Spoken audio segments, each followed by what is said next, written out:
റജബ് മാസം വിത്തിറക്കാനും ശഅബാൻ അതിന് വെള്ളവും വളവും നൽകാനുള്ളതും റമദാൻ ആ കൃഷിയുടെ വിളവെടുപ്പിനുമുള്ള മാസമാണ് എന്ന് മുൻഗാമികളായ പണ്ഡിതന്മാർ പറയാറുണ്ട്.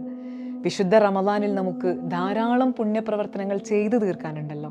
അതിന് സാധിക്കണമെങ്കിൽ ശഅബാനിൽ തന്നെ അതിനുള്ള കൃത്യമായ ആസൂത്രണങ്ങളും ശ്രമങ്ങളും ഉണ്ടാവണ്ടേ.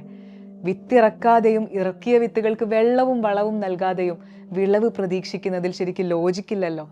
ഓരോ വർഷവും എന്നത് ശരിക്ക് ഒരു മരത്തെ പോലെയാണ്.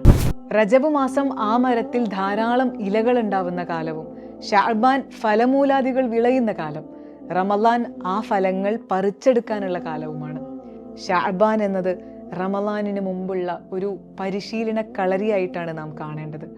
നോമ്പും ഖുർആൻ പാരായണവും ദാനധർമ്മങ്ങളും സുന്നത്ത് നമസ്കാരങ്ങളും ദിക്ർ ദുആകളും തൗബയും ഇസ്തിഗ്ഫാറും തഹജ്ജുദ് നമസ്കാരവും ഒക്കെ കൂടുതൽ വർദ്ധിപ്പിക്കുകയും ചെയ്യുക.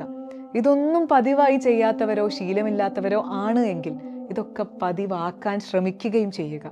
അല്ലാഹു സുബ്ഹാനഹു വ തആല നമ്മളെ എല്ലാവരെയും റമദാനിലേക്ക് എത്തിച്ചു തരട്ടെ.